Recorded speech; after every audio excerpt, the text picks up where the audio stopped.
Paano nga ba ako kumikita dito sa popcorn negosyo? Balak mo ba magnegosyo nito gaya ng nisimulan ko? Well, cool na cool na cool. Huwag na po magpahuli sa ganitong business. Maliit lamang po ang puhunan nito guys, pero malaki ang kitaan. At patok na patok pa sa mga bata. Yan po ang aking nagawa, mga 2 kilos po na popcorn po yan.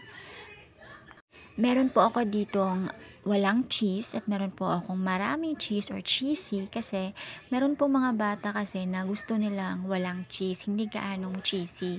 So meron din po mga bata na talaga namang napakatakaw sa cheese.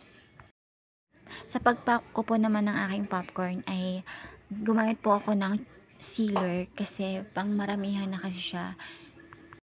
Gumamit po ako ng 4x6002 excellent na plastic para po magtagal po ang ating popcorn ng ilang days. Sa mga hindi pa po nakapag-try magluto ng popcorn, alamin niyo po ang sikreto kung paano ko po ito niluluto.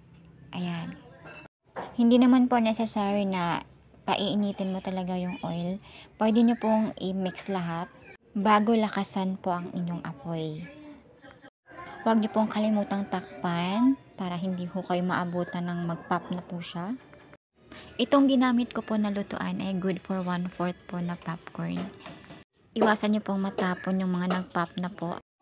Maganda rin po gumamit ng yung mas malaki pa po dito na lutuan kasi mas makasave po kayo sa time tsaka sa space at makapagluto po kayo ng mga 1/2. So, napansin nyo po dito ay medyo may kulay pong aking popcorn kasi po nilalagyan ko po siya ng atsuete. Seeds po ng atsuete yung ginagamit ko dito guys, pampakulay ng ating popcorn. So, yan. Maganda siya, no? Yung inyo pong oil ay wag nyo po masyadong liitan. Kung konti lang po kasi yung oil na nilalagay nyo, ang tendency niyan po ay hindi puputok lahat. Kita nyo nga naman, napakaganda na po ng ating popcorn kahit wala pa pong cheese yun. So, ayan, binudbura na po natin yung cheese. Gamit po ang chismis. Ayun, chismis, popcorn business ang chismis natin ngayon. Ito po kasing cheese na to ang consistent na ginagamit ko. Bukod sa masarap na siya guys, tapos medyo matamis-tamis siya. Tapos magbibla na po yung lasa niya. So guys, huwag niyo po sanang kalimutan maglagay ng asin. Dahil yan po ang magpapablend sa at katamtamang tamis at alat po ng ating popcorn. Kahit isang pinch lang po ng asin.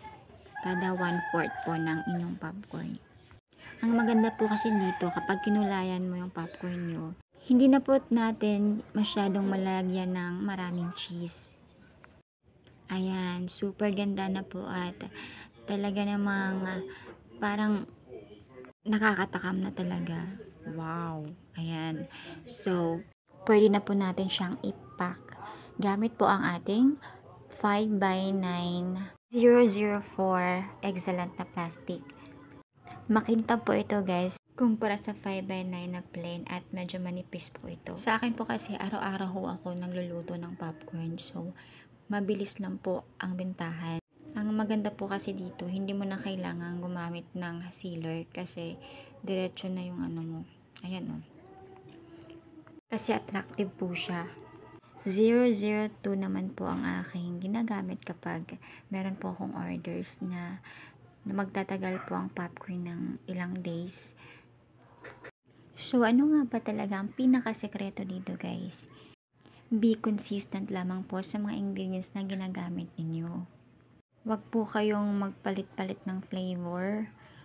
Kung sakali namang gusto mong mag-try ng ibang flavor, dapat po wag na wag nyong alisin ang dating flavor. Kasi yun yung nagpapaano sa inyo Kumbaga, kung sa tao pa, siya yung dahilan kung bakit nandyan ka. At sigurado po ako na yung dati, yung luma talaga ang hanap-hanapin ng mga tao. At babalik-balik pa sila sa'yo. Sa may mga katanungan po, pwede nyo pong i-comment sa ibaba at willing po akong i-guide kayo para po sa pagsimula nyo po ng inyong negosyo. Sure na sure po ang bentahan dito. Talaga namang magkakapera na kayo. Sa iba pa pong recipes na binibenta ko, hindi ko pa po na-upload. Sa kung gusto pong manood ulit ng aking mga videos, please like and subscribe po sa video ito. And regarding po pala dito sa sealer, kung wala ho kayong sealer, pwede ho kayong gumamit ng kandila. Yun po ang gagamitan nyo po munang pang seal. Kasi itong sealer ko, gift to last Christmas sa amo ng asawa ko. Dati kasi kandila lang gamit ko eh. At kung mano-mano ay pwede naman po. Sana po ay may natutunan kayo and good luck po sa inyong business.